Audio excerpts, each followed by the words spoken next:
Recording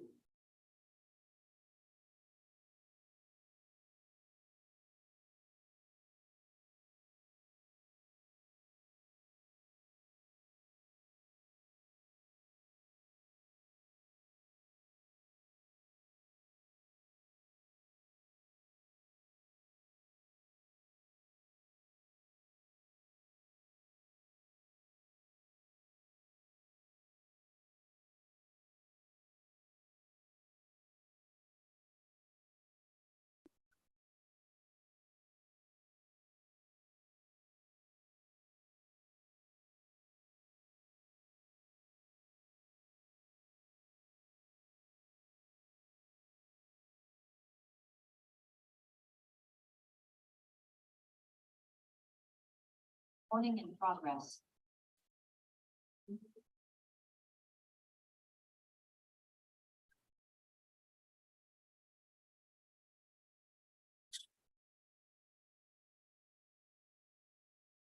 Recording in progress.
You are welcome to the whole show, as I don't know if you saw my email, or I will help you. I saw that we were both. I can moderate. Awesome. You read the screen I or would, Zoom or is it easier for you? to I would watch? like to not have Okay, to think about it. you can have whatever it helps me.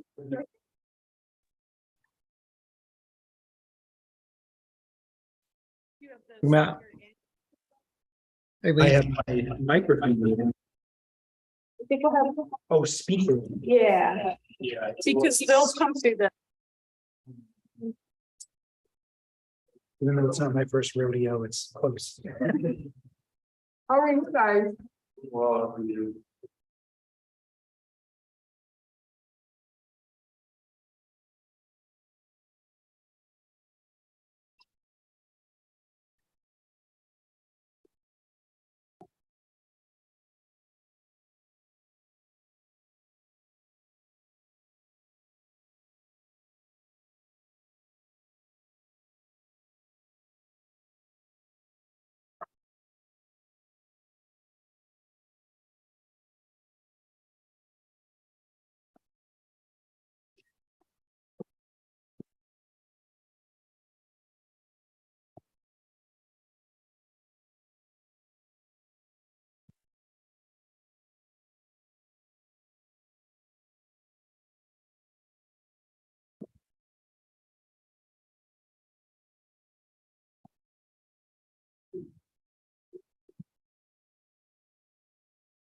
I did respond, Sarah, to your email. Thank you, yeah.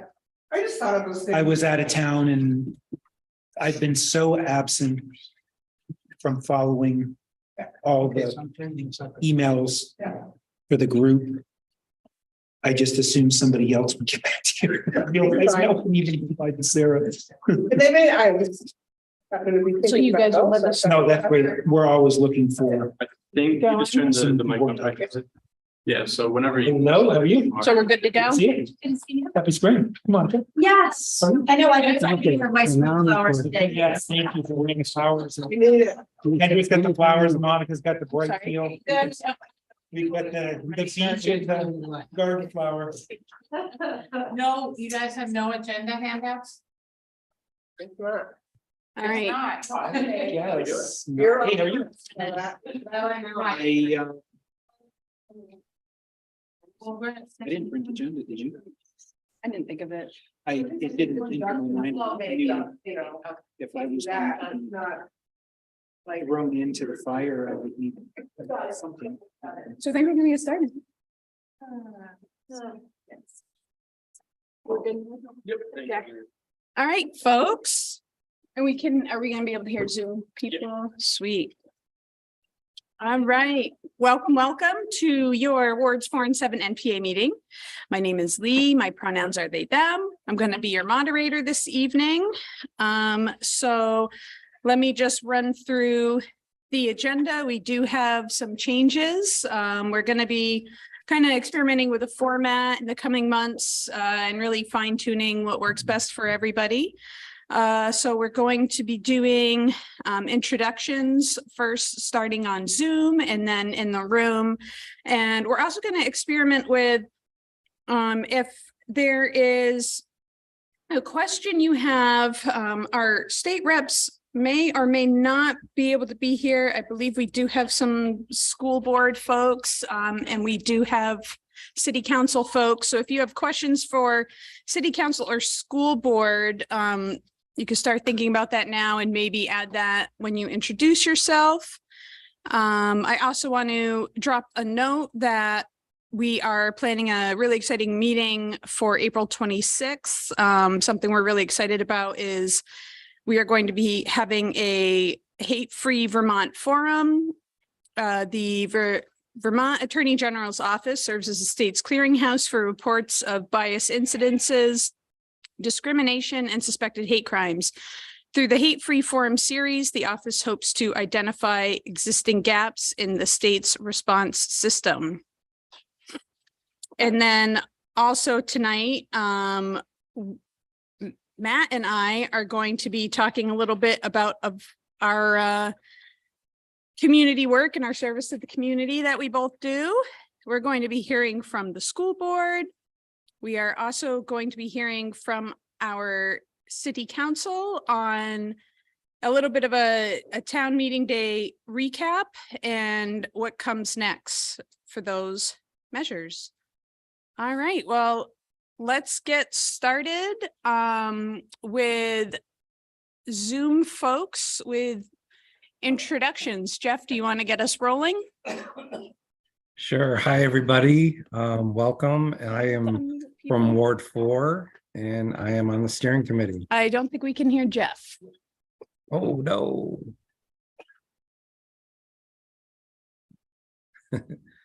Hold on there.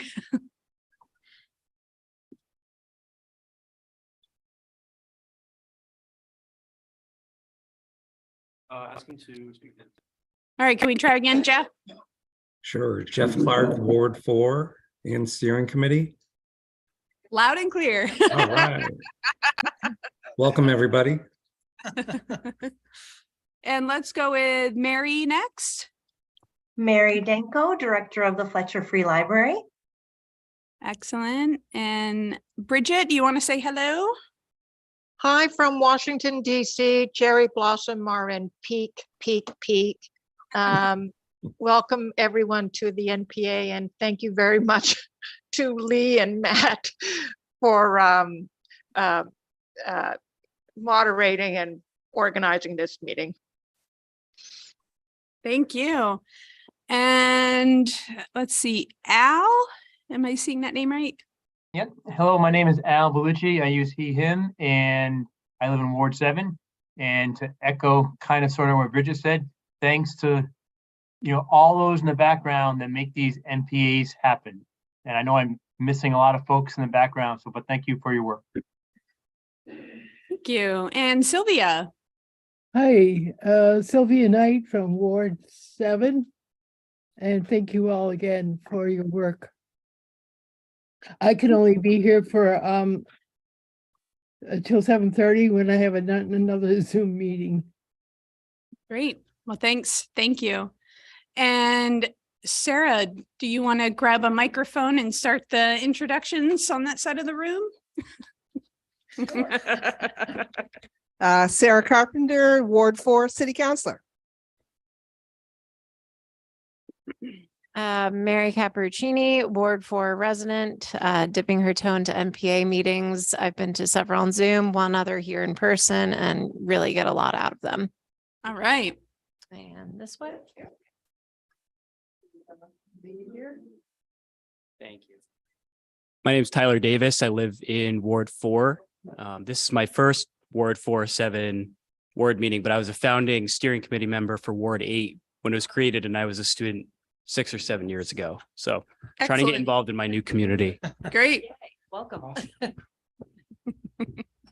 Kendra Sowers, North District School Commissioner.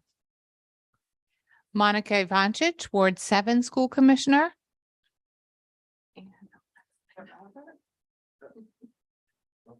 I'm Robert Bristow Johnson, and I live in Ward 7. And I had something to do with Ward 8 when it was created. You can blame me. It looks better. It's myself. Yep. I am, is this working? I think so. Matt Hurlbert. Yeah, we hear you. You can hear me? Okay. Matt Hurlbert, Ward 7 and steering committee member. Would you like to start with our community work I would love agenda item? what the steering committee thought of as sort of a brainstorm in last month's meeting was to be the catalyst for the first few months in hopes of getting audience members to also bring what they're doing in the community. So one of the things that I'm involved in is the Boys and Girls Club of Burlington, and I'm just going to talk about it for a couple of minutes. And then Lee is going to talk about something that is important to Lee. There's a lot of cool things that I've learned through my involvement. I've been involved for probably, 5 or 6 years, and I'm a sitting board member right now for the board of directors. The club sees on a daily basis 200 kids, on a yearly basis 700 kids, and feeds approximately 25,000 hot meals per year, which is really cool. At the heart of their work really is to just be a safe place for the kids in the community to basically spend time at when they're not in school. And that's primarily through being at the club, through after school programs and summer camp. They pride themselves in not being a typical club. Typically around the country, clubs' goals are to serve more and more kids all the time. This club is different. It's not about more and more, but it's about quality. They serve their kids in really deep ways. They really build relationships. Their staff is just amazing. And the more time I spend around them, the more I kind of see what good humans they are. They help break some of the kids out of maybe poverty that they were born into and really kind of project positive influence for a positive trajectory in their lives. One of the coolest programs that the club is proud of is what they've dubbed the Early Promise program. And Early Promise was developed as a brainchild about 12 years ago. It's specific to Burlington, Vermont. It's not a national program. Currently, the club provides partial scholarships to all of their Early Promise graduates while they're enrolled in college. And the goal is in the future to provide even higher levels of financial assistance through a program that they have named The Promise. The Promise is that once the club's endowment for scholarships reaches $5 million, they're going to provide debt-free education to students that have enrolled for Vermont State College, to all the members that in the 6th grade sign a contract with the club to commit to their school and their community. So it's really neat stuff. And they're also proud of being more than halfway towards that goal. So it's not a pipe dream, it is happening and you will see it. Prior to the creation of this program, which again was about 12 years ago, they had precisely 0 attending club kids that would go on to college on a regular basis. This year, they have 35 kids in college with scholarships. They have 19 that have graduated through this program already. And of those 19, I've just got a little sprinkle. For examples, 1 is employed at Burlington Police Department. 1 is a CPA with an MBA working in New York City. And 1 other is a behavioral analyst with a master's degree. So smart kids So coming cool. from our little town and our little club. So it's more than just, a busy sidewalk that I used to roll my eyes at when the kids would make me stop traffic and cross the street. It's just really good people. So that's my 2 cents. That's really cool. Well, thanks for all your work with that. It's Fine. really, really a great program.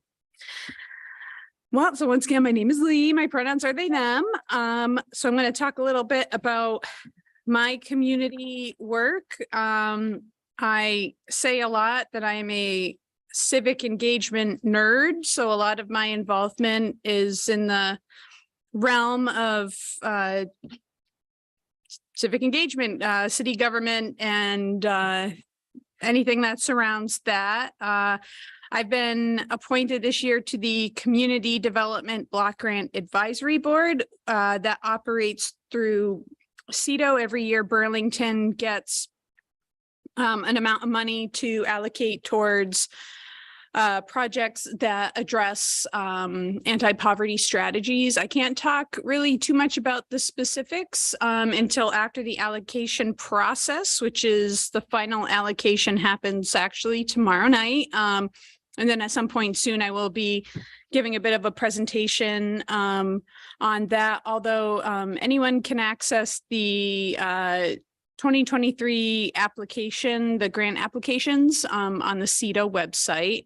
But yeah, I'm what I will say is I'm very excited by a lot of the applicants, and I'm just part of Burlington that I really love is the different groups in Burlington that really address some systemic problems in some ways that I feel are really meaningful. So I'm just really excited to be a part of that.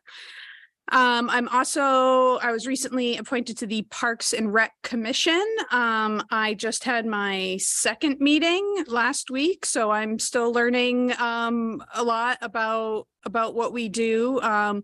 We had one thing that I was really excited about is we had a presentation from the lead arborist for Burlington who talked about the use of a aerial drone study from UVM to help determine what wards had the least amount of canopy coverage from the trees so that they could equitably address tree planting. And I thought that that was really cool because environmental equity is a part of equity that can be a little nebulous and hard to nail down. And so the fact that the city was really tackling that in a data-driven way, I thought was really cool. But yeah, going forward, I plan to be writing a monthly recap of our Parks and Rec Commission meetings and send those out citywide. So that should be appearing in your front porch forums shortly.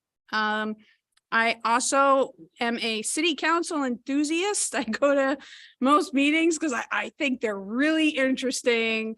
Yes, that makes me a nerd. I love them. And I encourage everybody, what you can do is you can go on the city's website and see the agenda for the upcoming meetings. And when I was first starting to get into city council meetings, I found it really handy to go and look at the agendas. And if I was interested on an agenda item, to go speak at public forum. It's a really accessible way to start getting involved in the city. I would also encourage people who are interested in public safety to take a look at to do the same for the police commission meetings, look at the commission agendas, go and speak at the police commission public forum. And you can access all of these recordings on Town Meeting TV, on the YouTube channel. It's a great resource. That's what I use to watch the meetings that I can't attend in person.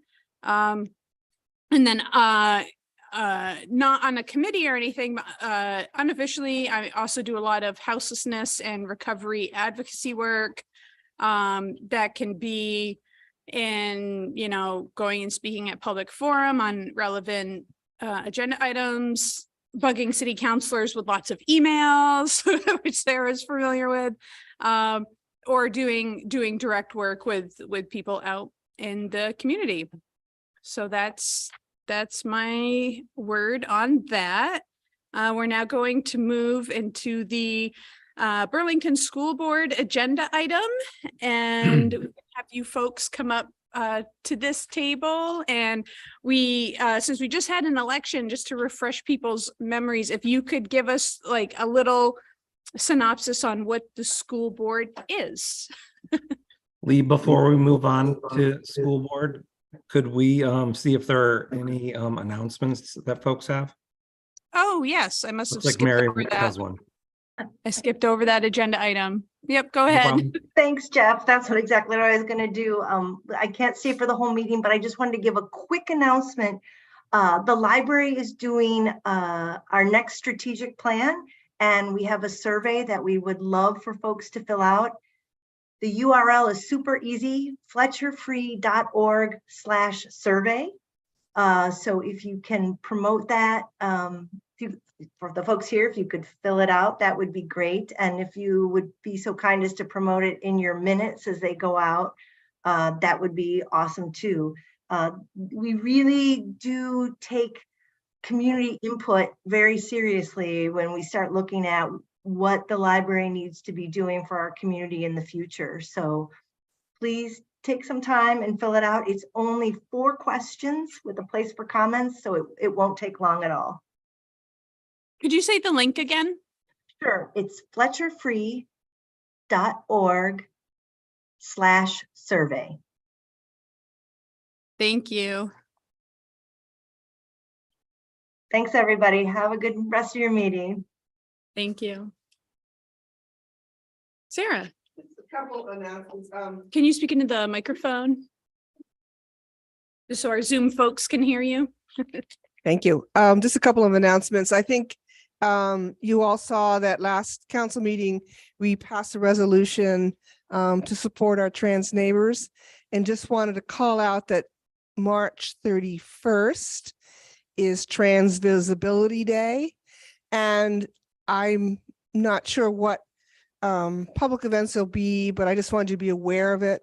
Simple as maybe wearing a pin to support neighbors or whatever, but I just want us all to be very, very aware of it. And it's the first time we've done that in Burlington. And also just happened to pop up tonight. I had two front porch forum things, which you can look, but the new Elmwood Community Shelter is looking for volunteers to support providing meals. So go on the front porch forum and there's a link to do that. And our neighbor in Ward 4, Jonathan Farrell, who's head of COTS, just happened to be looking, they're really desperate for personal hygiene products, shampoo, soap, all of those kind of things. And you can drop them off at COTS. Thank you. Any other announcements? All right, school board. Sure. So you asked about what the school board is. So we're elected representatives in the city, composed similarly like city council. So there's one from each ward and so that would be 8 wards, and then one from each district, north, south, central, and east. And our terms are 2 years each. The wards are were not elected this past town meeting day, but will the next one. And then the district representatives were elected this past town meeting day. And I'd say the seats are not as hotly contested as city council seats. But it's sort of like a community oversight of our school district. And our taxpayer money that goes towards educating the children in our community. And this past election cycle, I think both Kendra and I would like to thank all the voters for passing the budget. That simplifies our job and that we can keep with what was planned and you know, what we planned for the FY24 budget. And we don't have to go back to the drawing board. So thank you, voters. And also our district representatives, we had 3 district representatives get reelected, including Kendra. And we have 1 outgoing member from the East District, Kathy Alwell. We said goodbye to her at her last meeting was last night.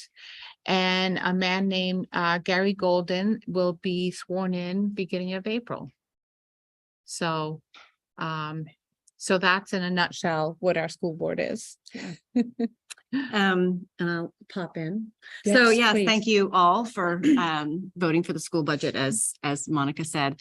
I'm Kendra Sowers, and I just want to clarify, I am the North District School Commissioner because I know the agenda said that I was Ward 4. And so we are Martine Gulick is still the Ward 4 school commissioner. So I cover both Ward 4 and 7. So I was one of those district commissioners. So I'm for the North District. So I'm for all of you here as well. And I do feel like, as Monica said, while we represent our wards and our districts, we're really here for the entire city of Burlington. So I always love to listen to constituents from across the city, but I do hope that you guys always know to email us when you have any questions. So our web information is always online. You can go to our bsdvt.org website and look under school board, and all of our emails are there.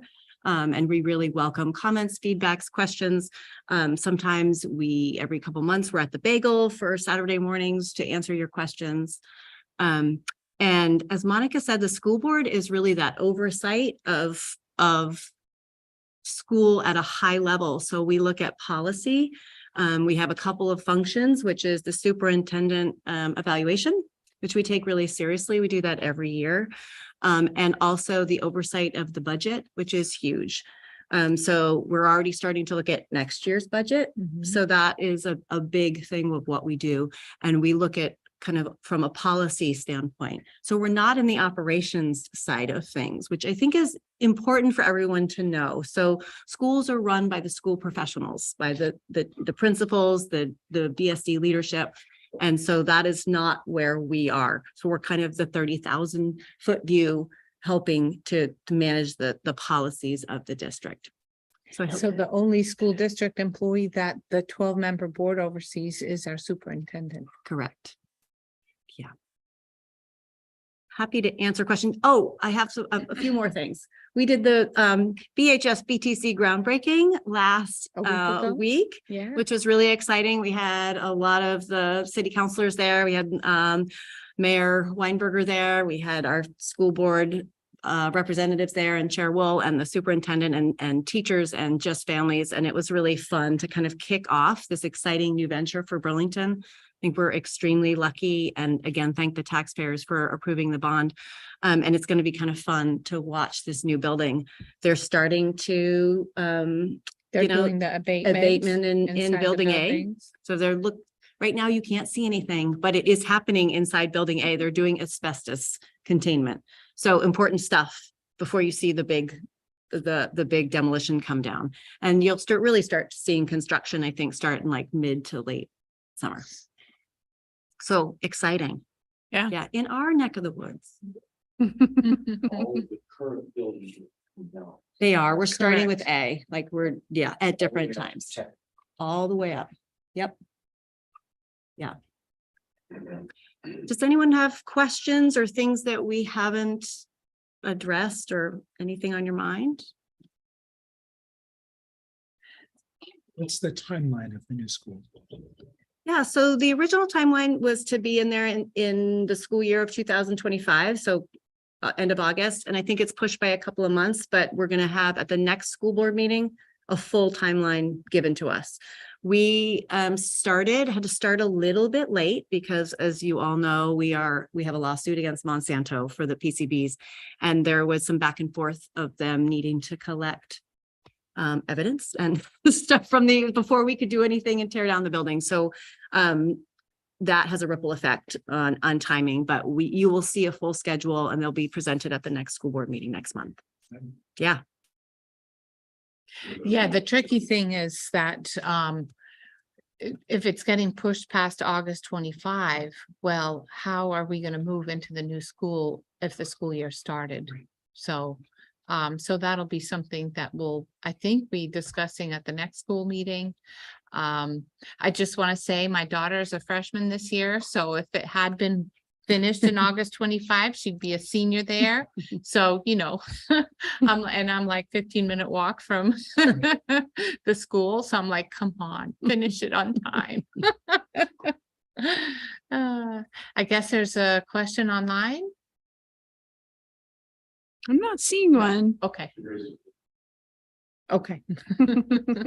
Right. Well, and at last night's meeting, we approved the first of 3 bids. Yep. That one last night was 35 million, I believe. Yeah.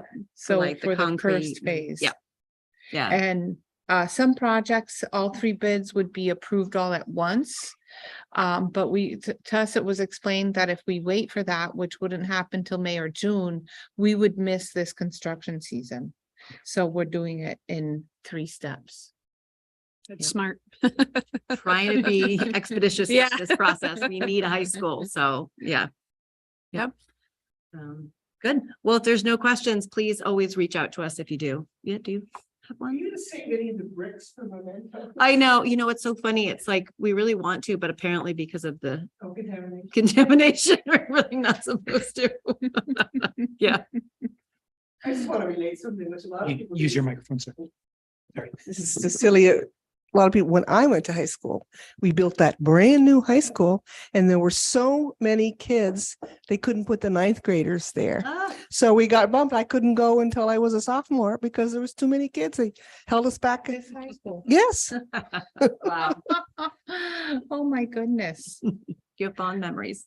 So you want a brick. You want a brick is what you're saying. I want a brick. You want a brick. All I right. think the new high school is planned for, is it 1,150 kids? Yeah. So a few think so. more than we have enrolled now, because likely people will move to the city with a nice brand new high school. My high school class was over 500, one class. Wow. Which is why we Wow, didn't. oh, that's huge. That is big. Yeah. Yeah. All right. That's in the day. Great. Well, you. thank you so much. Thank you for moderating. Thank you. All right. Well, we do have Mark did text. He is on his way. Him and Ali are in a meeting that's wrapping up. But we can start with Sarah and our counselor update / town meeting day recap. What happens next?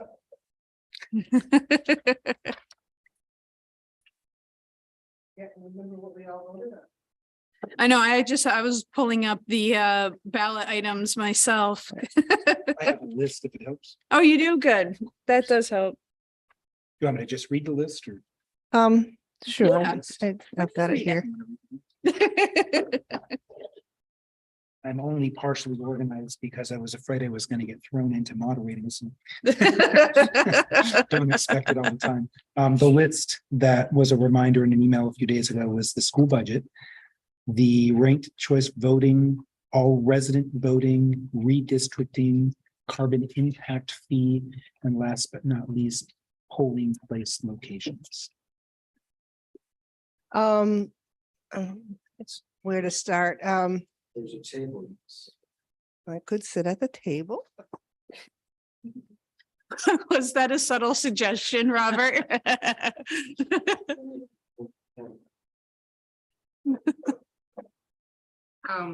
I could let Mark and Ally type in when they get there. That's them now. Also, I actually had asked the ED manager, Darren Springer, to join us, but I don't think he was going to join us until around Yeah. 7:45, just because. So we might swing ballot item 2. Yeah. Was the implementation of the carbon impact fee for new construction and existing commercial, large commercial over 50,000 feet. This ballot item is actually the one that will begin the soonest, because it was, we already voted on the carbon tax in 21. And so this is implementing it. And I'll let Darren explain what he sees as the implementation process. But in the big picture, it will go to the ordinance committee. And then there'll be quite a bit of discussion around what are the really the next steps, which will be quite detailed. So if I see Darren hop on, I'll invite him. Just maybe as a comment too, and this relates to item number 8, which did not pass. But you'll hear us talk and our other 2 counselors about processes like the ordinance process. And I just encourage everybody, if you're interested in an item, those can be tedious, but that's where the work gets done. And, you know, if you've got a question on a particular ordinance or rule that's going in, get in touch with us. You know, Lee mentioned the city website, they're all filmed. And, you know, that's where we really do get the public input.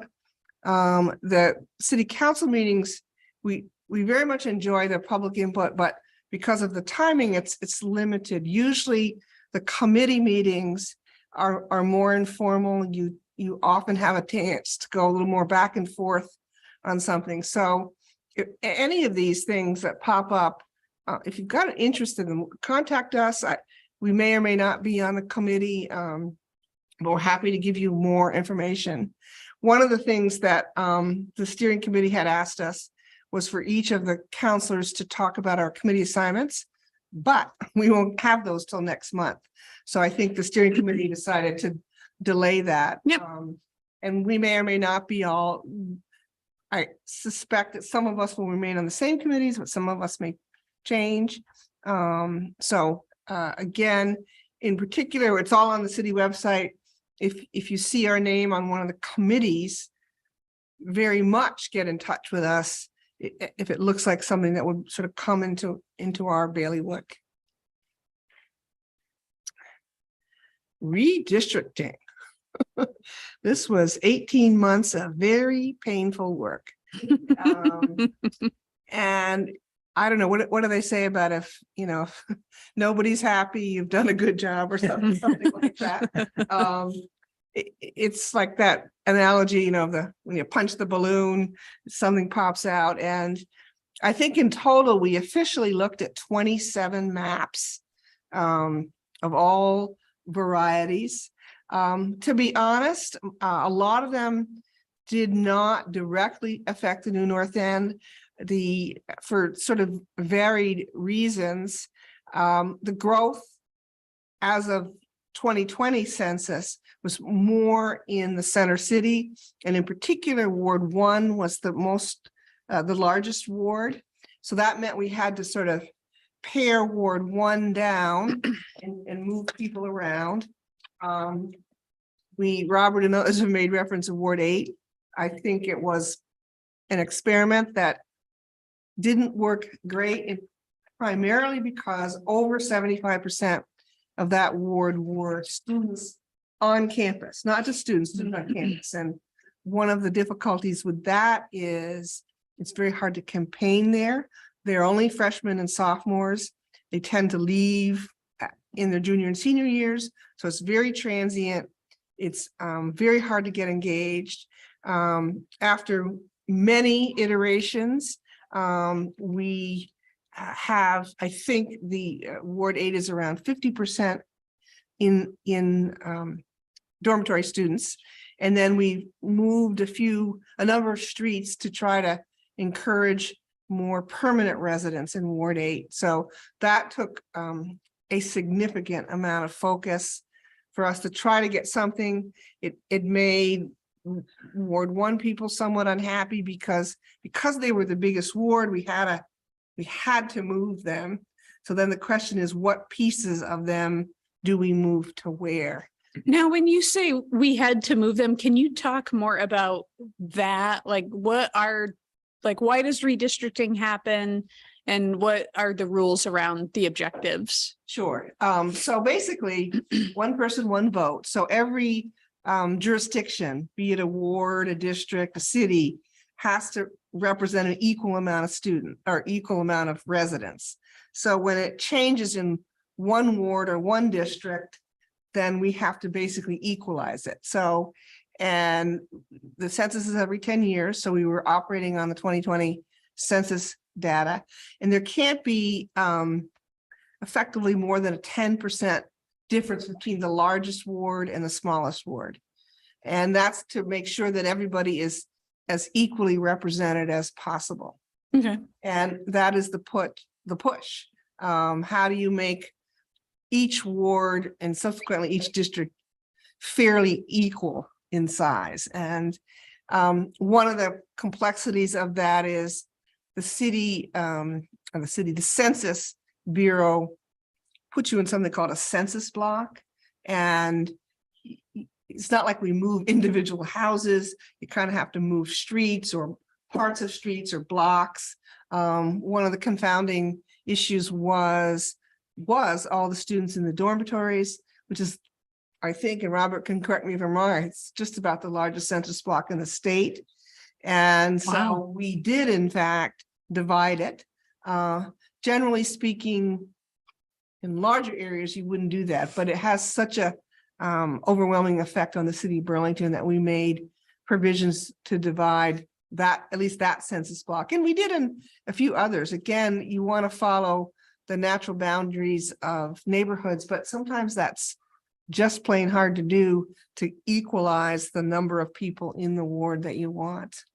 We, the city council and the charter change committee in particular, which I happen to sit on, did have a conversation around, can we do this any less painfully? And one of the problems that the city of Burlington has is sort of a timing issue.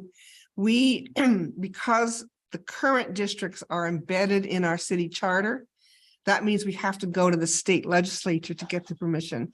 So we're actually a year behind because we didn't make it soon enough for last year's legislative system and to get it on last year's ballot. So we had to put it on this year's ballot. One of the things that I hope we do in the next couple of years is do a charter change that will allow the city onto itself, the voters, to change the districts without having to go to the legislature. The city of Montpelier at least does that, and I think there's a few other cities that do that. And that doesn't mean we'll necessarily redistrict more often. It just means we can do it more on our timeline. And in theory, we could redistrict more often. I mean, if we have an influx of 1,000 new people in a neighborhood, you know, we could relook at it sooner than 10 years. We've not done that in the past because we ride predominantly on updated census data, but in theory, we could do it sooner than 10 years if one part of the city is outgrowing it, growing itself. Yes. I just had a quick question. So when you're talking about the number, it's not the number of registered voters, it's the number of people. Right. And Which is that's why the UVM other, is a problem. yes. Yes. Interesting. Yes, it's the Census Bureau determination of people who live in the neighborhood or the street. And it is, and that one of the other confounding things about Ward 8 was the lack of voters. just this election, I think they were, well, I have Ward 4. I think we're about 1,800 voters. I think 7 was about 1,500 voters. Ward 8 was like 400 voters. So that's a big difference. Yeah, and is there a reason why it's census versus registered voters? That's the law, basically. Vermont law, No, I think it's not the US the one constitutional person, law. one vote. Okay, Rule. was my question. And you are a vote, you're a resident if you declare yourself to be. got it. Thank you. Yeah. I mean, we all know the stress around that, particularly in a university town, but that is allowed and actually required. So the redistricting passed the voters, right? Yes, When does it go into effect? I believe it's, well, okay, Like, when are the lines gonna be drawn? when the legislature, after the legislature approves it, then the city itself will adopt that. So we're waiting for the legislature to approve it. We hope they do it this session before mid-May. There's a possibility they might not. I think on redistricting, they generally are pretty good about following through in that. What will happen with well, not each of these, but many of these ballot items is there'll be like a separate bill in the legislature. So the redistricting bill will get probably put in first. And I'm going to assume that we will be able to pass it for July 1. We won't have another election until March of 24. Okay, yeah. And that's really the predominant use of it. I guess you might argue the NPAs have a use for it, but in terms of all the legalities, it's really only related to voting. We could, and you never know, could have a special election, and then it would be in effect. Well, welcome to Mark and Ali, and also Darren has joined us online. Okay. So we got any more questions on, Mark actually spent a lot of time on it. So he is more of an expert than I. I think we're happy to be done with it. It did, and the vote that was passed by the voters retained the district system, which we heard is not necessarily ideal, but it was the trade-off of keeping the neighborhoods as close as they were in the past, which was difficult, keeping the same number of counselors. And so you do all of that exercise, and that is where we have landed until and if we choose to change it again. Right now, unless we introduce the legislation I mentioned earlier about letting the city decide, it would have to go back through another charter change and back through the legislature to change that. Do you have any?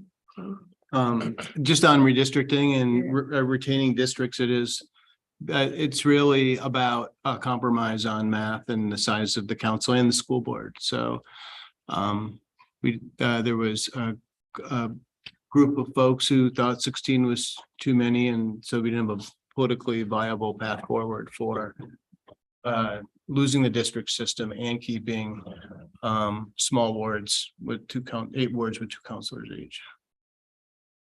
It's hard to predict where the growth in the city will be in the future too, and I'm sure it's going to come. We know Ward 4, now 7, there'll be growth in Cambrian Rise. And in case you didn't realize, the biggest change for the new North End is that everything south of Institute Road is going to go in Ward 7 rather than Ward 4. So that's predominantly the Cambrian Rise development. And then those homes, most of the homes on the east side of North Avenue are already in Ward 7. So it's really predominantly, yeah. And we know there'll be growth there, but there's going to be growth at City Center. There'll be growth at UVM.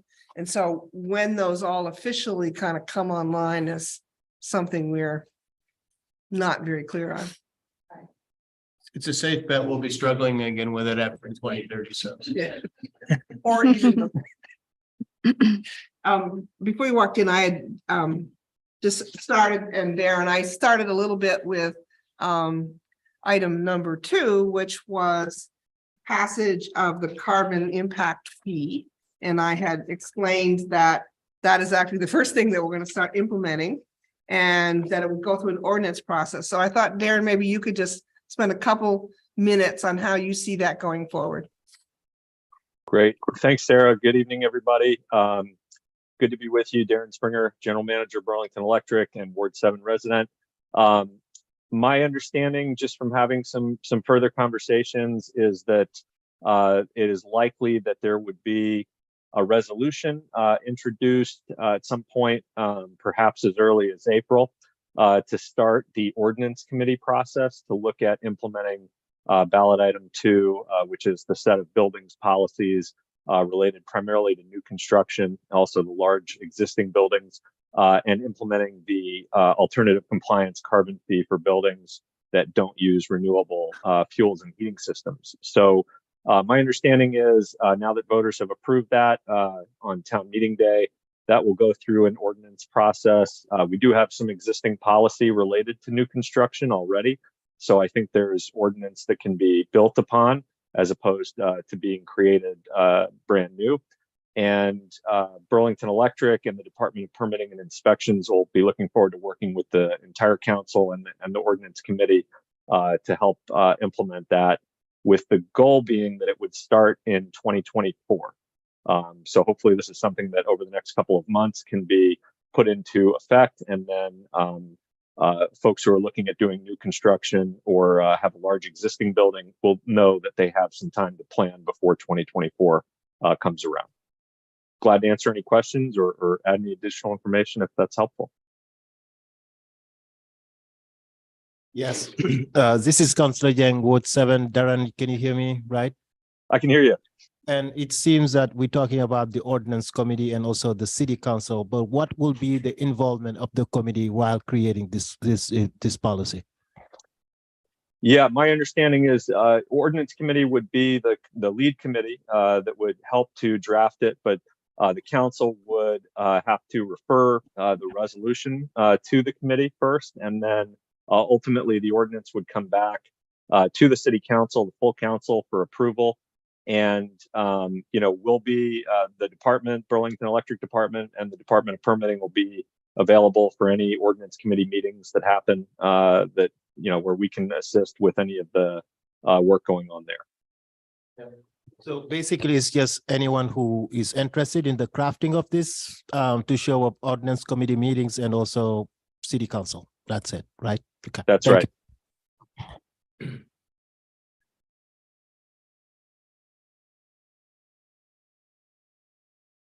Okay. It's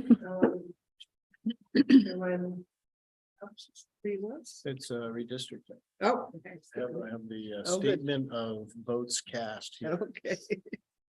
So number 4 was all legal resident voting. Yes. Chime in. We contacted Sarah Montgomery, who's our city clerk, about what's next. This one will definitely have to go through the legislature. As you may be aware, Winooski and Montpelier have done that already. This is crafted fairly close to that language, and it has gone through that whole process. There was one court case that it passed through the state court system. So we feel pretty confident that it will remain, but it's still got to go through the legislative process and will have to be approved by the governor. Because in fact, Winooski and Montpelier have done it, we stand to learn from their processes. And, I think Sarah Montgomery from the clerk's office has already had multiple conversations with those two about the nitty-gritties of how you register a voter. We will need a lot of education And I know the Board of Voter Registration is going to be gearing up to do some of that, as well as support from folks like Trusted Community Voices, which is the program we have that works in all the translations of languages, in particular for Newbery. I don't know if you need us to recap any of the particulars of that. It essentially says if you are a legal resident, you're here with green cards or other kinds of documentation, you'll be able to vote in local elections, not state elections, not federal elections, but local. And also just to add that the Charter Change Committee, while crafting this proposal, also did work in adroit collaboration with the Vermont New American Advisory Council, right? And they are also ready to work with them along all those elements about registration. And the important item about this is how is it ethical to keep non-residents separate from the bigger community? And what does it mean with immigration? I think those are some of the concern. The second concern is also, will the city of Burlington be challenged into court? Because how they have done it in the other two municipalities of Winooski and in Montpelier. Winooski's getting sued a second time. You see. Yep. And I'm Burlington, we need to be ready. And this came out very, very, very, very timely, because the last Board of Finance meeting, we were talking about the insurances, the city insurance, like premium of all of these items. But we have one specific insurance about these type of processes, such as the ballots or elected official being challenged. But the update that we received that the city is really will have a strong representation when we get there. Yeah, just to add that, and thank you, the voters, for supporting this. Does anyone else have any questions on all resident voting? So this means that if there were to be a Microphone. city question. Do you have a microphone, Robert? We want to make sure everyone he can hear your words of If there were wisdom. to be a city question that we would have in the fall, Yes. we would have to have two different checklists, essentially, wouldn't?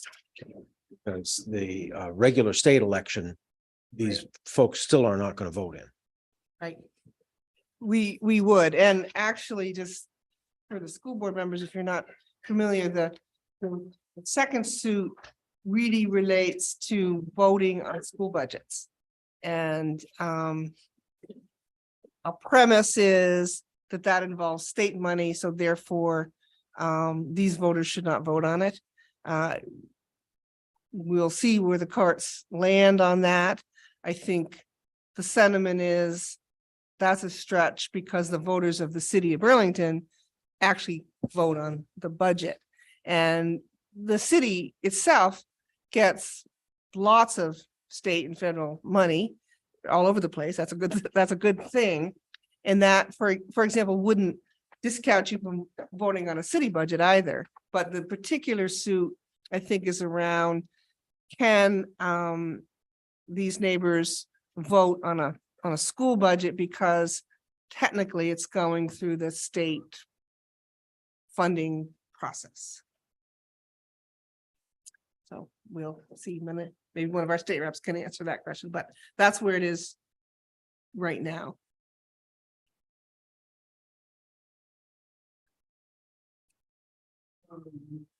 Number 5, polling places. This is not really very dramatic. It just gives the city flexibility to determine where polling places can be, with the presumption they'll be adjacent to wards. And it came up for two reasons. It came up in part on this end of the town about, could we have some flexibility if we needed it, to find another place.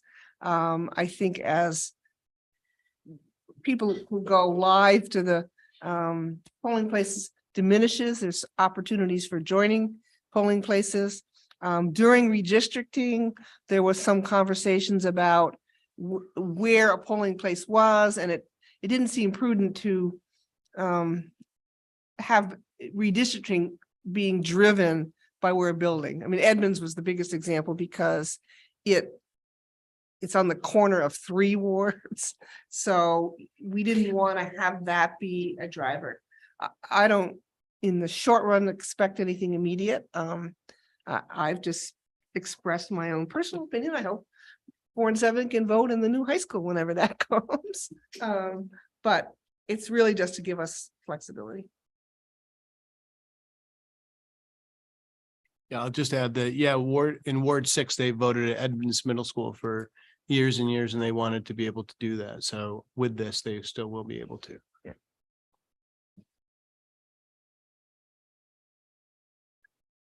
Anybody here from the aspect of electing?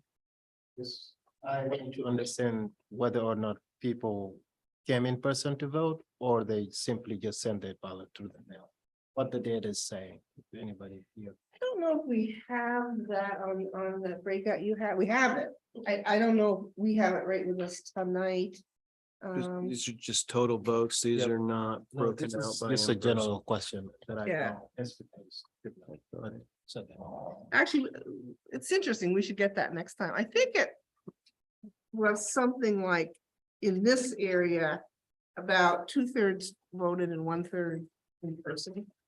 But I'm not totally sure about that. So it was a big change, but and there's a sort of a combo thing that I notice a lot is a lot of people bring their mail-in ballot to the polls, which is sort of an interesting. It's maybe because they don't have trust in the US Postal Service. There's something nice about voting in person, just nice. Oh, it is fun. Absolutely. We all spend a lot of time there hanging out on election day, so it's fun. It's quite fun. A little chilly sometimes, but And it's really, it's like, I saw a lot of people, though, that brought their voted ballots to the polls Yeah. and voted. I'm guilty of that. it's not a bad thing. I mean, you still get to say hello, but you make sure you can take all the time you want at home, and that's a good thing too. Yeah. And then just drop it off. And it's with 8 ballot items, that was a lot. A lot. I just wanted to say, I had a trip planned on February 22nd. Well, which was a Wednesday. Well, the ballot barely got to me, I think, that Saturday before. So I was a little concerned about, and then Monday was a holiday, a postal office holiday. So I was concerned I wasn't going to get my ballot before we had to leave. so your vote is counted. I hope so, because I put it in the mail before. And I put it in the extra envelope, signed it, followed the instructions. I mean, I've done it several times before, so, yeah. But it was just the timing of this one was tight. It's compressed, yeah. Yeah. Well, one of the problems we had with having 8 ballot items, just getting the ballots printed and out. Ballot item 7 was long, so it was tight, and we have this sort of narrow window. I don't have any great thoughts on how we change that, but Now we're for the November election. yes, yeah. Because it has to do with all the there's certain public hearing requirements. So we haven't really adopted, and actually you can be, I think the filing date for city council was like January 28th. So, I mean, up until January 28th. It was the 31st, I thought. Oh, was this it year, yeah, It was late. It was way late, so you could have had somebody running for school board as of the 31st. You really wouldn't. So getting us or the city council to opine on the final ballot and then getting it out to the printer in the format, all that good stuff is, and they really just have 2 weeks to do it. I have to give the city clerk a lot of credit. They hard. Ballot item 7. It got a lot of attention, did not pass. And I want to, from my perspective, and I'll let my colleagues enter, because this of course took much of our attention. I am very committed that we need to go forward and do something about continued civilian involvement, civilian oversight. And the councilors on February 6th passed a resolution committing to do that. Right at the moment, Council President Paul has asked the Charter Change Committee and the Ordinance Committee to set a joint meeting date. Being mindful, the new committees won't be in effect until after April 3rd. But we will have some idea about that. That will be officially probably decided on April 3rd. And there's been some work already to try to poll people about when some dates would be. For those of you who don't know, after the similar proposal was vetoed, and I have to get my dates. November of 21, there was work done by the Public Safety Committee and the Police Commission start looking at this through a lens of ordinances versus charter change. So, and at the time, former City Council Dan Richardson made several drafts, and there was sort of some back and forth between the Public Safety Committee and the Police Commission.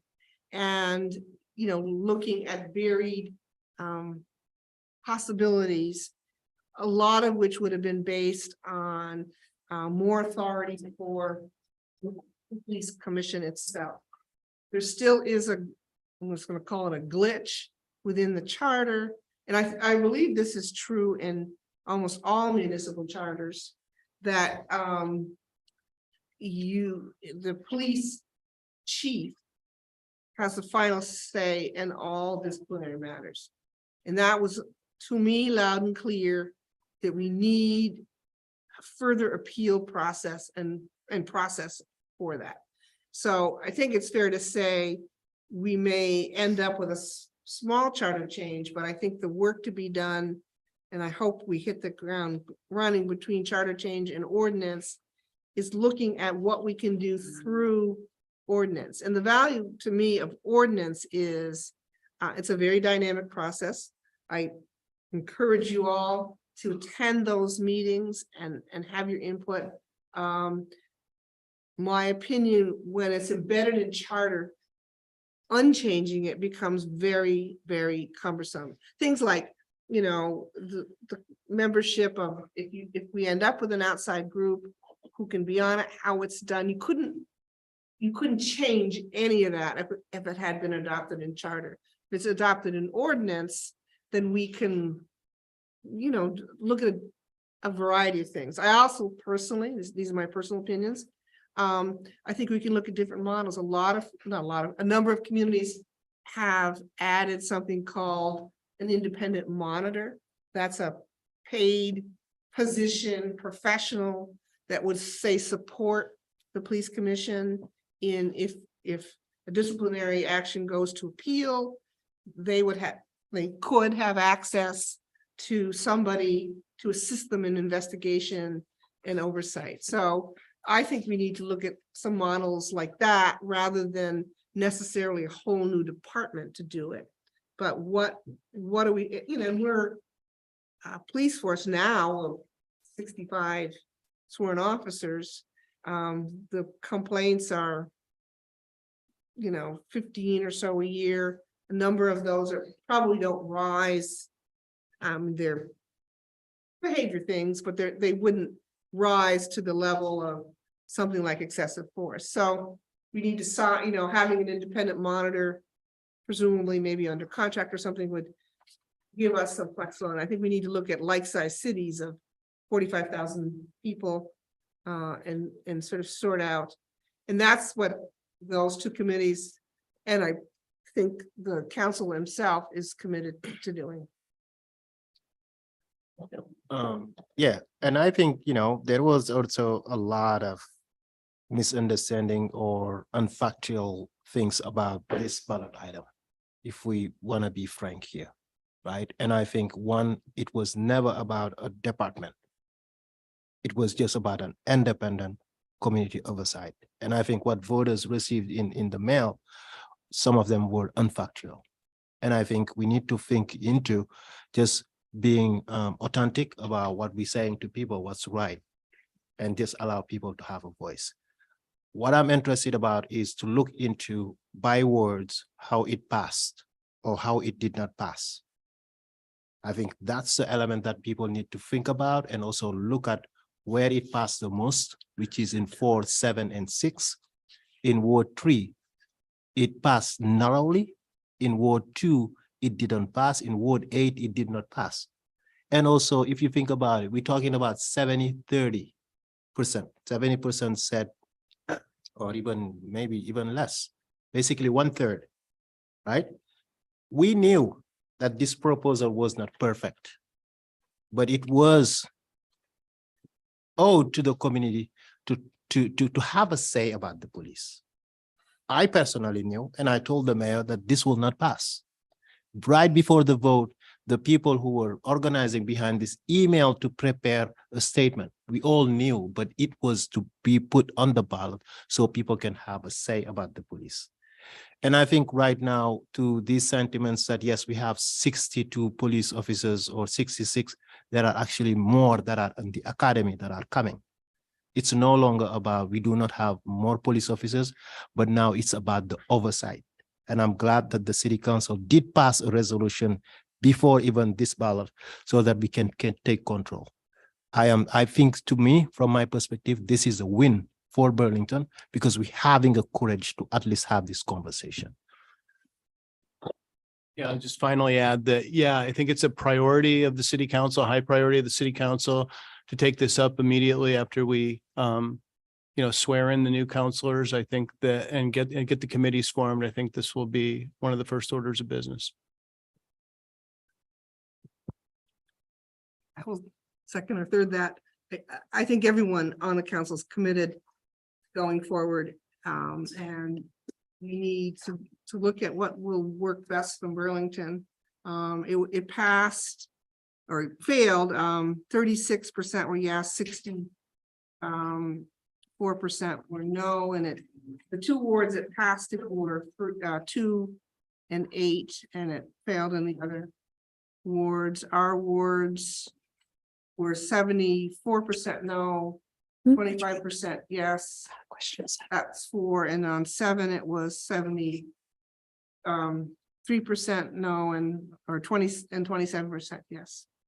I did also feel, and I haven't talked to Mark or Ali about it, but I think as soon as these committees get a little honed in on what might be some reasonable recommendations, that I would like to have this NPA or even outside of it, have a meeting just specifically on that discussion and what makes some sense to look at. I mean, for example, if we look at an independent monitor or some structure like that, what would that look like? If we do need a charter change, what would that look like? So I think there ought to be an input specific to every neighborhood to get input. I think that's a great idea because, like Ali said, just looking at the vote on question 7 ward by ward, clearly each ward has different perspectives and experiences with different elements of public safety. Like our public safety experiences in the new North End is going to be very different as compared to downtown or the old North End. So I think, having it like NPA by NPA would be amazing. I really think we need to do that, and we'll have a better sense the first week in April. The timing, I'm thinking maybe towards the end of May or some kind of in that range would be a time to make stuff. Or even maybe the May meeting. I can could talk about that. Well, we'll talk about it in our steering committee As meeting we next week. thought about it, I think, hopefully the joint ordinance charter will have met 2 or 3 or some number of times. And there already has been the work, and I think Ali referenced that. Again, I get my dates earlier, when, before the petition started, but after the veto, we did actually have a unanimous resolution about going forward with a number of ordinance changes. And that there is been a body of work done on that. So we're not starting from scratch.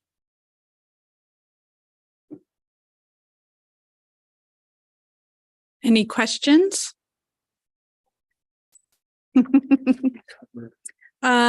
Frank choice voting. Did you folks talk about that? No. Yeah, again, has to pass the legislature.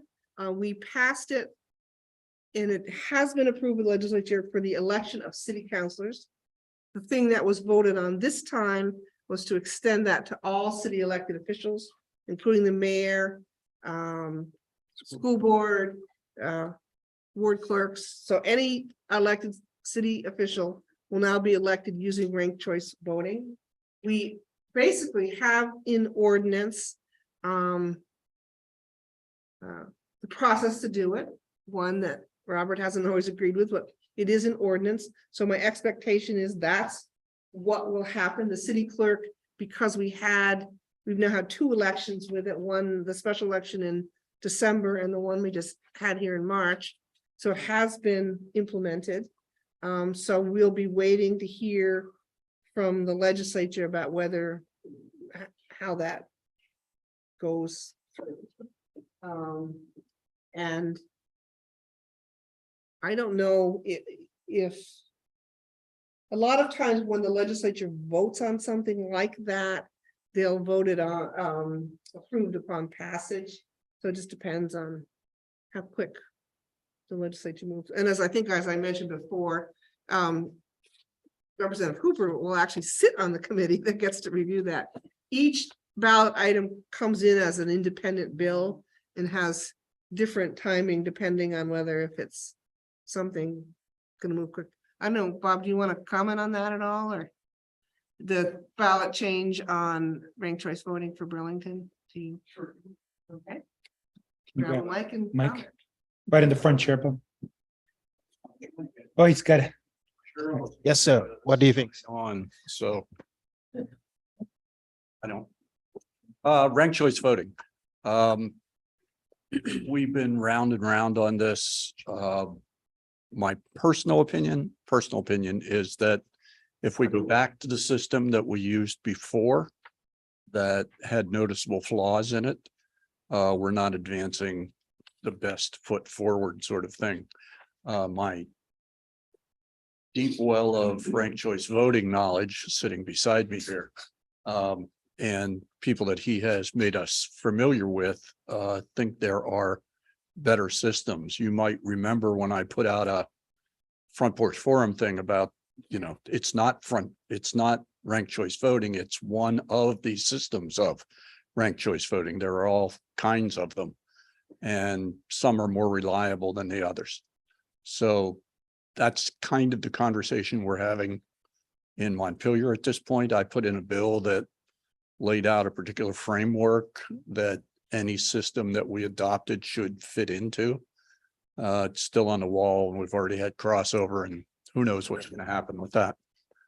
But that's sort of where that stands on the approval at the state level. And there are a lot of these things that city councilors have talked about that I could probably throw a. It's really hot in the Senate. It's hot in the Senate, but it's kind of the wrong system. I think that, there's a tendency to opt for the easy one as opposed to the most reliable one. And I think we should do better. Well, am I accurate that these charter bills don't have to be crossover? They can go in and they'll go in each with their own number. Or They have the charter changes that were just passed Yeah. are being introduced. They haven't yet. Okay. as separate bills. We ran into that last time Yeah. with having to separate them out after they all got put in as one. So learned the lesson, I guess. So yeah, but they have not been written and haven't been assigned to the committee yet. Actually, this is lopping over to your state time, which is almost your time, and I have one, I'll make two count. One, S-75, which would have allowed municipalities to set up oversight boards without charter change, that did not make crossover, did it? I quite honestly did not follow Okay. what was happening in the Senate. I can look it up Okay, unless Carol knows. But I did not hear it, and I should have heard it if it was coming over, because it should have come to us. If it got passed out of committee, it should have. that's what I'm unclear about. I'm. You can still do committee bills, and I don't know. Yeah. Yeah, there's really no limitation on what we as the Government Operation Committee can do. Although there is, I think, a general idea that if we do it, we should do the best job on it that we can. Just for background, S-75 was introduced by the Judiciary Committee, which would have allowed municipalities to develop citizen oversight without going effectively through charter change. So that would and still would make things easier if that had passed. I don't know if it has or hasn't. I just was curious about that. Now, when you say citizen oversight, are you specifically talking about the Police, police? law enforcement, yes. Yeah. And I agree with you. If you do it again, locking yourself into a charter change is the worst possible way to be able to respond to changes that you want to make in them. We're lopping into, I just gonna make one comment. Ballot item 8 did not pass, which is known as Proposition 0, which would have allowed by petition, binding referendums and binding ordinances. As I encourage you before, there's a lot of process and opportunity for citizen involvement in ordinances. And I find people don't join us in it. So I encourage people to take that opportunity if there's something you want. I think any one of us we're always open to new ideas and new referendums. My personal concerns were around the binding nature, again, because if it's instituted as binding, it is very difficult to change. And but I think there's still plenty of opportunity for us to get more citizen input. I also just one of the things I did bring research is there is a group, national group, very credible group that has called themselves Proposition 0, which has to do with using the police commissions as a source of citizen oversight for police. And so it's getting confusing. I know the police commission brought that up as a model to look at, and it got very confused with Proposition 0, which was the ballot item to petition. Well, as we close out this agenda item, I do want to take a moment to recognize the council. As Sarah mentioned, there was a vote at the last city council meeting that was unanimous, but got quite a lot of contentious public feedback on the resolution regarding transphobia. And I just want to thank the council for taking that up. I don't think that was an easy meeting for anybody to sit through. I'm also thankful, honestly, that people who were against the resolution came and spoke up, because I think Burlington in general is not aware of the veracity of those conversations. And I think having those comments in the light of day was a really important part of people understanding what's going on. And I just want to thank the council, because I know it hasn't been really easy for you folks in that regard either. So thanks. Thank you. I just wanted to comment, we passed another resolution, which was both thanking city staff for the work they do with cold weather shelters, But embedded in that was a renewed call for the city to do work around overdose prevention sites. And I did suggest to the steering committee that that might be a topic timely. It's not going to happen overnight because it would need state involvement, but I really want the whole community to understand what we're talking about with overdose prevention sites. It's a good idea. Okay, well, thank you, folks. I think we're going to move on to our view from Montpelier.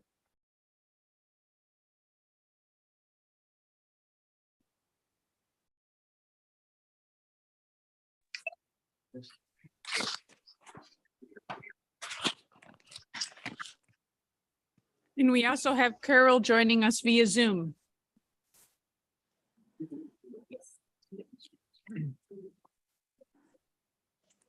From my pleasure was filling in Mindy. Climate change. Yeah.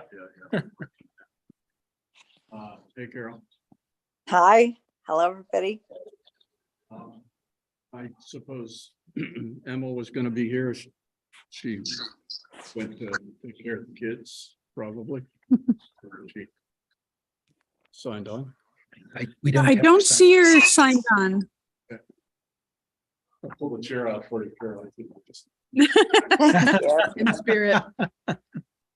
So introduce yourself. Introduce yourself, please. Bob Hooper, state rep from across the street here, dealing with both wards and District 18. Carol. And Carol Odie. I am a district mate of Bob Hooper's in Chittenden 18. So you want to start, Carol? Oh, sure. Well, our legislative priorities this year are passing and maintaining a fiscally responsible balanced state budget that supports Vermonters in all 14 counties. We always balance our budget, even though it's not mandated for us to do so. That's been our tradition in Vermont for many, many, many, many years. We are tackling the complex interconnected challenges of housing, workforce, and childcare. We're enacting forward-looking inclusive strategies to combat climate change and transition to the most sustainable way of life we can, while we're achieving emissions reduction requirements as outlined in the Global Warming Solutions Act. We're creating affordable housing stock for Vermont's working families and combating homelessness statewide by modernizing zoning laws and increasing funding for construction. And we're supporting business stability and growth in all corners of the state and increasing the capacity of our rural communities to access resources and plan for a vibrant future. So we're bringing all 14 counties forward. Now, some highlights include universal school meals, which has passed out of the House, and it is creating partnerships with local farms, between local farms and school districts, feeding all kids breakfast and lunch throughout the state, and really leading to the reentry of dollars into the Vermont economy as we more and more buy the food that the kids are eating from Vermont farms. It's a very important farm bill, as well as something to feed our children. We had an organic dairy farm crisis between inflation and the fuel and feed costs going up because of the war in Ukraine. So we approved from the House a $9.2 million appropriation to protect organic dairy farms. That did not go completely through, but we still think we can help them as we go along. We just tell me when my time's up, because I could just keep going for a long time. I do think, Bridget, did you have a question? Oh. Yeah, I did. Can I ask it now, Lee? I saw your hand up, so I didn't know if that was okay. time. So go right ahead. Okay, sorry, I don't want to interrupt Carol either, but for Carol, and maybe for Bob, the 2023 budget, how impacted will it be from the drying up of federal money, the various federal funding from the COVID accounts? I'm sure Vermont got a huge slice. Is that now completely dried up? We've used up all the funds, or what's the status No, of that? not yet. How worried are you? No, well, eventually it will dry up, but we're still in the middle of spending money on, we're trying to spend the COVID dollars on one-time expenses. But those things that we're spending it on are things that could take years to complete, like water projects in small towns to fix their water and sewer and so forth. So our challenge is to make strategic use of those one-time funds to meet state priorities, and to try to put those things into investments in housing, broadband expansion, workforce training, clean energy, and childcare, to the extent those things are one-time expenses.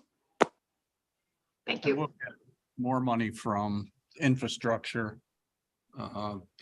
It'll continue to create jobs for years, because once allocated, it follows project completeness, but the opportunity to allocate more is getting pretty limited, because you hit the nail on the head, Richard. The money is drying up. I don't know if it's a good toss up to say bring back COVID so we get money again. Probably not.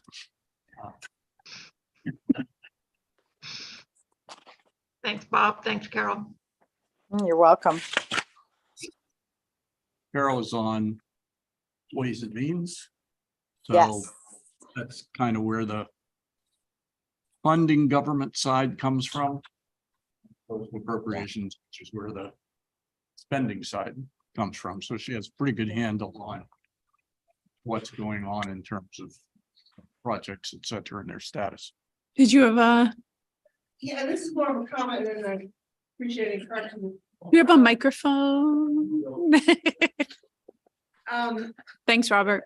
During COVID, in addition to the one-time money, we had funds to deal with houselessness.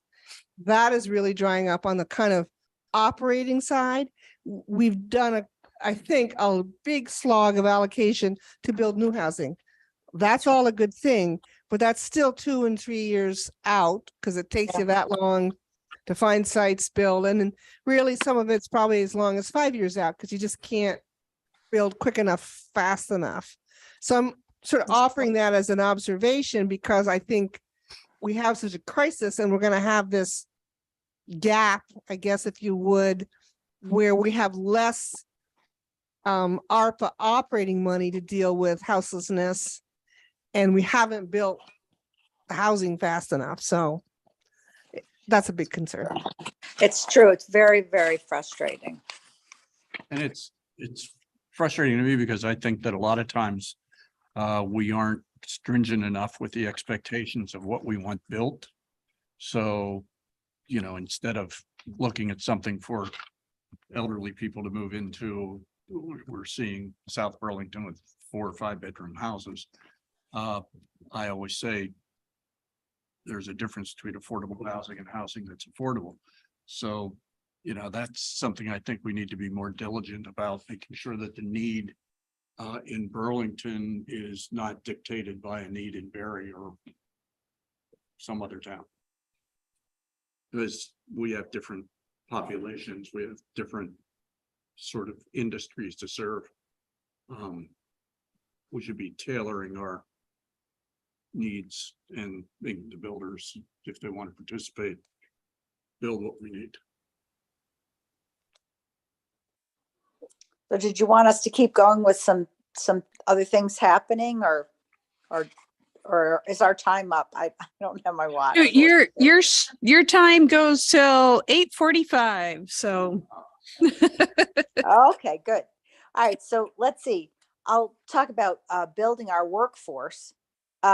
We've got historic low unemployment in Vermont, which is 2.6% as of December 2022.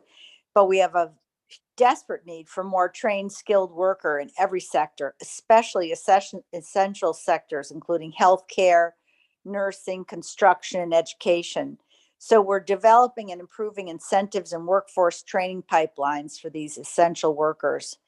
And so far, we've made revisions to the nurse preceptor grant program. And we've got members of the House Commerce Committee serving on a cross-committee group to expand teacher retention and hiring incentives. You will see in a few months, probably in the July timeframe, you'll see that there'll be $2 or $3 million available. Well, $1 million this year, and then $1 million in each of subsequent years for people to take courses for free at UVM to upskill. When you're in a job, to upskill, or if you are just wanting to start college to get your skills going up. We also have Before you go jump ahead. to a topic, one of the things that we're bound by in this is, I mean, my generations after it was go to college, get a good job.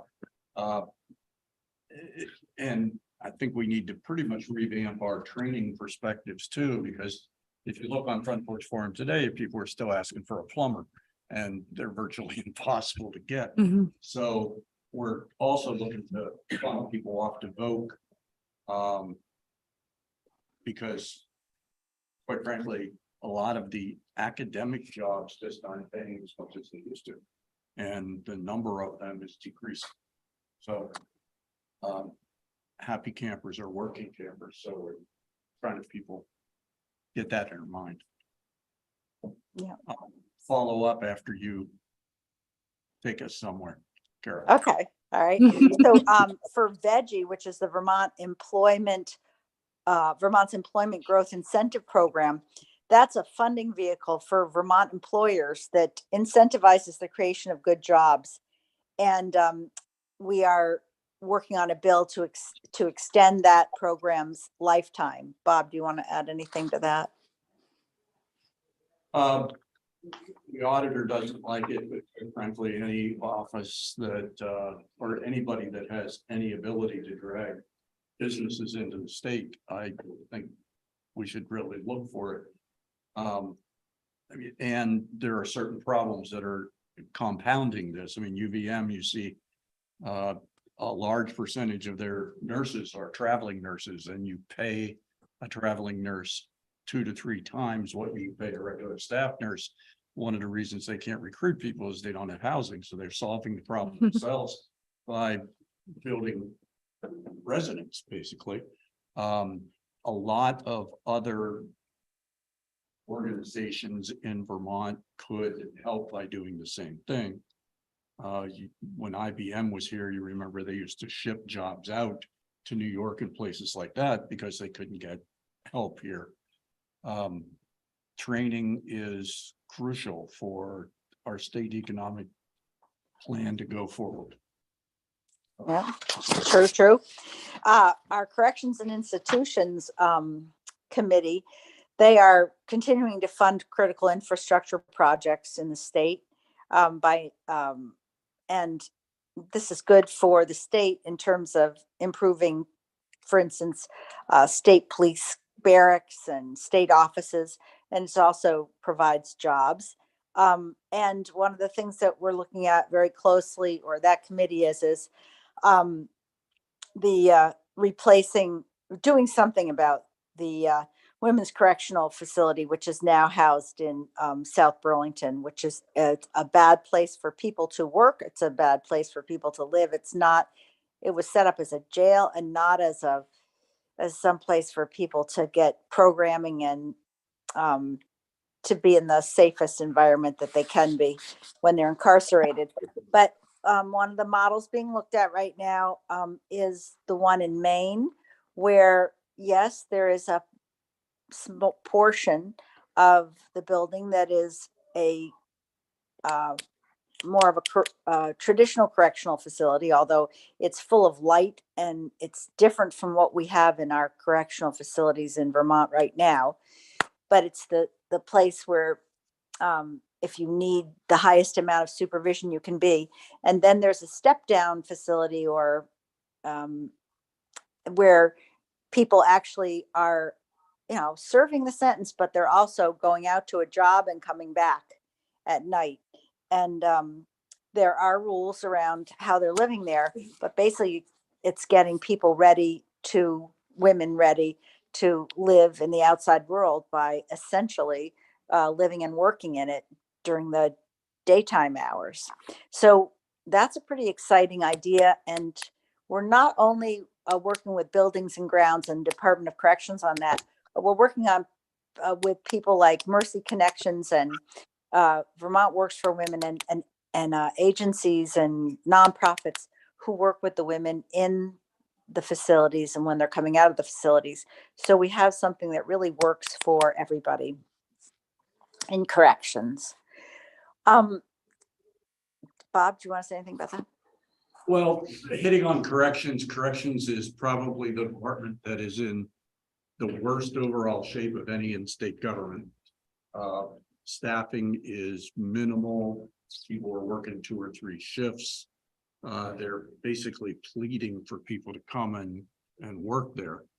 I think the perception is that it's a really rough job, and it is, but it's a decent career if you stick with it. I've been getting emails that say, stay away from building a new prison, don't build a new women's prison. And I urge people who have that perspective to go down there for a tour. It's a rough place. It was never designed, as Carol said, to be what it has become. It was basically sort of the idea was to get people in there so they could go to court in Chittenden County. We need to do something else if we're not going to be a corrections for punishment, but corrections for rehabilitation state, which is what we should try to move towards. Yeah. Then we've got on the education committee, they are looking at addressing school construction needs. Right now, we have had a moratorium on school construction aid. And so everything that we do is passed through the education formula, which may or may not make sense depending on what's being recommended instead of using that formula. And so right now, the education committee is looking at the Rhode Island formula where they provide a minimum state match of 35% with certain projects eligible for greater state level support. Like if you have a high degree of poverty in your district, you get an extra 5%. And if you're trying to solve certain problems, another extra 5% like that. So that would be helpful for us because, as you know, we're building a new high school. I will tell you that we are working all the time in the House and in the Senate to bring home the money that we have said we wanted to bring home to you. And I don't want to announce anything till it really happens, but you should know that we are trying to get the money to take down the old high school and to remove all that material, including all the contaminated material, and safely get it out of our state. Actually, it would go to Ohio, I believe. And the other thing we're trying to get the money for is for the building of the regional technical center. So those are 2 items, 2 big multi-million dollar items that we're going for. And then the third item, I like to say, okay, take down the old, put up the regional technical center, and then we need help building our new high school. And so I end with where I started, which is the idea of maybe a new construction formula. And if that works better than what we have now, which would be adding the amount that we would be paying per pupil in interest payments, adding it to our per pupil expenditures. And if we have to look at what works better for us, but basically we are we're on good track right now, if things hold, to really bring home the kind of help that we want to bring home to you. All right, we're gonna pause a moment. Ali, question. Thank you. Can you hear me? Yeah. Yes. So, I mean, the other side of the coin, which is around education, is about H208 and S56. I was just wondering where those two bills will intersect, or where do they stand right now? Wait, can you say what bills they are? I'm sorry. H208. Yeah, but what are they about? I don't know them by number. Oh, okay. So it's a childcare bill. Oh, yes. Yeah, early education, childcare. Childcare for sure. There's huge movement on childcare in both the House and the Senate. And the versions look different. And in the Senate, childcare is combined with paid family medical leave, paid with paid leave for parents. And in the House, childcare is separate, is one thing. And then we have a very comprehensive paid family medical leave bill advancing in the House. So those two huge items are moving in both chambers, and they're different in each chamber. And we're going to have to negotiate how that pans out. But bottom line is it's a huge priority and both chambers have added positive things to the mix. So when we come together, assuming that funding is available, I think that'll be a good thing. People will be happy with it. That's another one of those cogs in the wheel of preventing people from coming to Vermont. Can't find a place to live, you can't find childcare, you go back home. And Carol mentioned something else. It is inappropriate at this point in time to start throwing numbers around, but I think we've done so far one out of 3 steps, maybe, pretty good results on the whole high school situation. Yeah, we're very hopeful. Bridget, did you have a question? I didn't have a question. I have a comment. Go right ahead. I'm sitting here in Washington. I'm sitting here, right here in Lafayette Park in Washington. Excuse me. And I'm listening to an NPA of Burlington, Vermont. And I have to tell you, especially to the Montpelier representatives, but also the city council representatives, let me shout out Sarah. I like the way that what I heard for the last 2 hours. I really do. I like the trends of the legislation that Carol and Bob have described. I think it's all the right things for Vermont. You're hitting all the right things in the right areas of need. And if all of you don't hear it enough from this resident, thank you. That's so nice of you. So nice of you. Well, I was just in the State House today. We worked on some very hard things. And as somebody who, had won on some things and lost on others, and some things came up last minute and we had to deal with them and put a bill through quickly. And there was a lot of talk in the hallways about how lucky we are to all work with each other, and that it's so incredibly wonderful to live in a democracy where good people are trying to solve ridiculously hard problems. And it's really inspiring. So thank you. So getting on to targeting toxins, we've got a bill that just passed that is that requires the manufacturers of household products that contain hazardous substances to belong to a program that pays for the collection and disposal, as well as more public health outreach and education about those things. And those are called producer responsibility organizations. And the household hazardous waste has to be collected and then disposed of in a safe manner. And those similar programs already exist in Vermont for paint, batteries, and electronics. And it reduces the amounts of such waste from ending up in our landfill. And that's very, very important for clean water and for clean earth. And also is the updating and expansion of Vermont's bottle bill. It was first enacted in 1972, and expanding the bottle bill to just about all containers will help reduce landfill waste, litter, and greenhouse gas emissions by increasing the amount and quality of plastic, aluminum, and glass recycling that happens. So that'll be pretty exciting. Bob, do you want to add to that? I'll go back to Bridget's comment. This is going to sound hyper political. And I apologize for that. I don't mean it to be, but this year we have a majority in the House that I think allows people to be comfortable taking that next step into the what's possible as opposed to, the safe hiding in a corner sort of thing. All of these bills that we're talking about that are coming out that Bridget is complimenting, there has been a hesitancy, I think, in the past. So that's what we get. The bottle bill, I've gotten a lot of email on.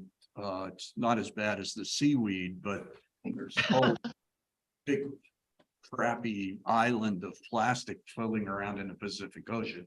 It would be nice if we could get to a point where either it disintegrated or we went back to a milkman and glass bottles.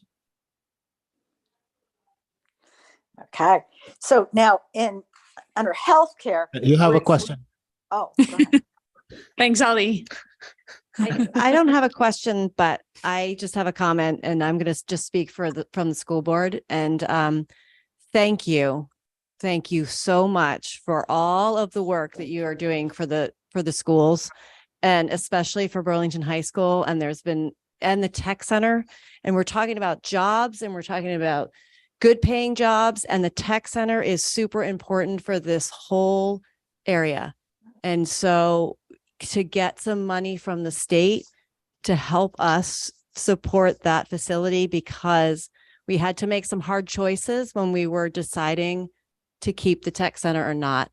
And we as Burlingtonians made the decision before we knew, if it would be supported or not, that we were going to move forward with the tech center. So this is exciting. This is super exciting. Like, I'm sitting here like, yes. So thank you. We are, I cannot tell. Thank you so much for all the work you've done and all the work the school board's done. I don't want to celebrate too early, but I can only tell you that the angels are in alignment, because we have the Senate pro tem is Philip Baruth, who lives in Burlington. And we have the Speaker of the House, who lives in Burlington. And we have Bob and me and others who live in Burlington. And there isn't anything. I mean, we can't even tell you how hard we're working on this. And I am just really hopeful that we will have good news for all of you. And boy, do we deserve it. You sure do. And I just want to say one more thing. Yay! The sending schools, which we hear from as well, are also pushing for this. So it's really not just for Burlington. Like, this is such an important research, a place for everybody. That's kind of the approach. When you go to the legislature and you say Burlington, a lot of people repeat, but it's the future of the state. Yes. And that melts a lot of people down, I think, when you start to talk about what do we have, 20% of the entire academic population here in the county. You can't ignore the fact that you don't want to send your kids someplace that they're going to get sick. Right. Blah, blah, blah. It seems elementary. Yeah. But thanks. Kendra, when you talk about the support from others, Kendra brought together a coalition across the state, which helped us to pass the waiting bill, which was something that was dear to me. And I started 7 years ago, and we will finally see the impact of those weights in a year. Talk about having patience. I don't have patience, but there's nothing else you can have. So let's see. We're expanding and enhancing our healthcare workforce through interstate licensure compacts. And a licensure compact is a mutual agreement that allows healthcare providers to work via telehealth or in person in any of the member states with a professional license issued by their home state.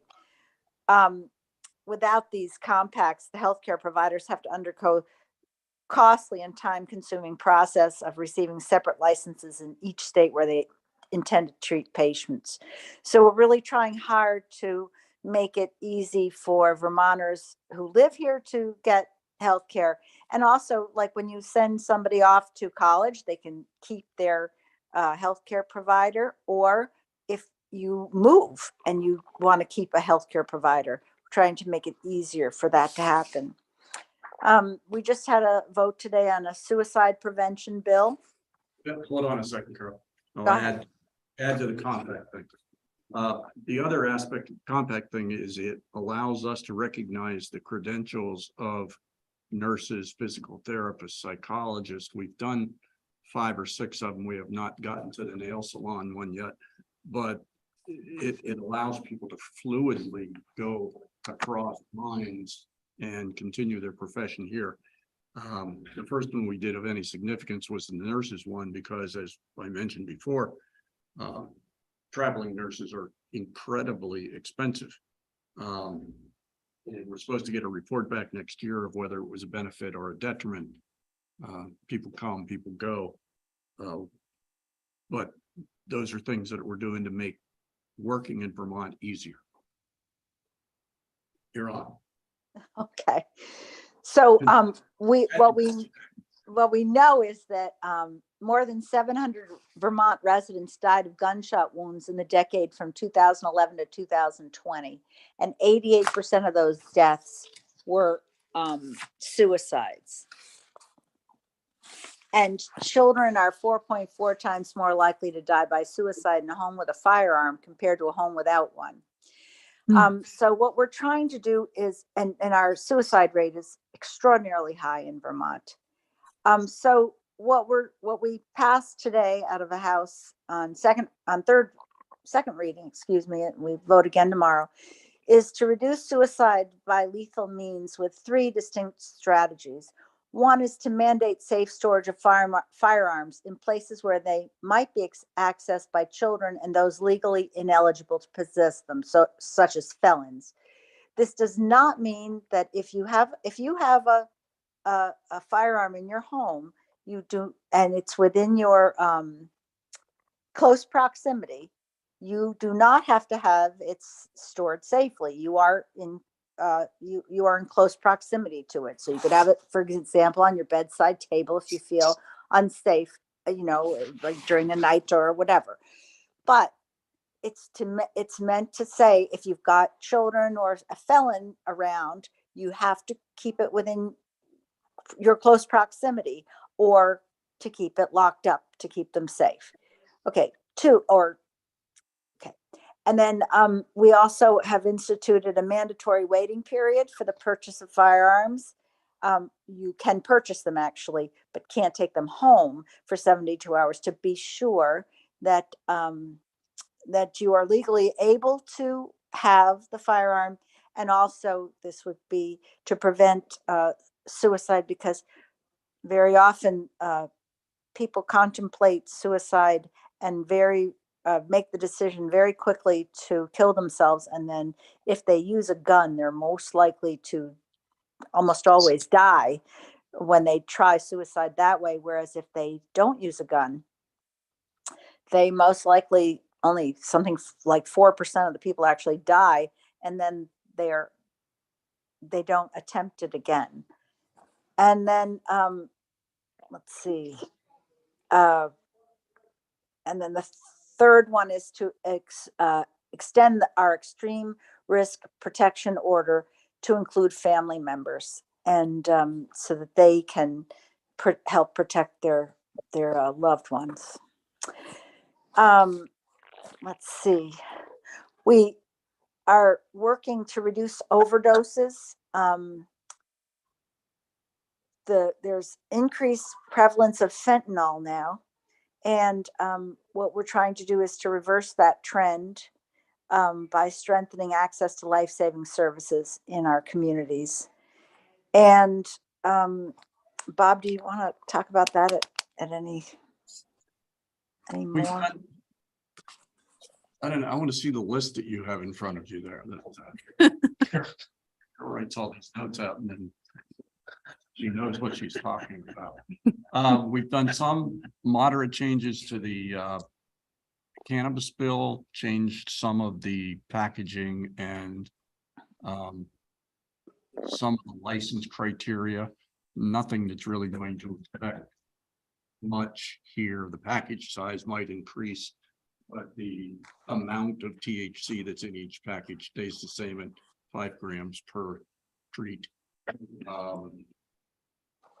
We have taken up, I feel compelled to talk a little bit about the charter change things here and what we've done in committee with things like that before. But at this point, I will say again, that police oversight thing would not have made it through the State House, just because of the way it was set up. And I threw that out on Front Porch Forum a couple days before the election. Not enough days before the election. I got chastised for dropping a bomb, and it was legitimate. But I personally support that 100%, but it has to have balance. The mechanism that the state police have used for a long time is a combination of civilians and leadership and regular troopers. And there's this perception that I sort of took away from the composition of the group in the charter that, you know, you just can't trust cops to police themselves. And I've worked as a union for a good while with the state police, and they have just as much disdain for somebody that doesn't respect the law as anybody in the community. You know, referenced recently by the guy that got arrested for stealing stuff out of the property room. I think there are people on our police force that we can trust and have to trust because they're out there doing the job every day. And quite frankly, we have a hiring problem in a lot of areas in the city. And I wouldn't come to work in a police department that had that type of ambiguous oversight. So those are unintended consequences, I think, of some of those things. But do not leave here with the idea that I would not support and vigorously support at the State House level a change that would universally allow oversight from outside. A lot of places. I'm going to give you a 1-minute warning. We're approaching the end. Let's get a little appeal to the city council sort of area. So not necessarily a bad thing. Carol, you got 30 seconds. I want to make sure we tell you, I happened to hear when I was at home baking, a Vermont edition that talked about everybody else in the state having free bus rides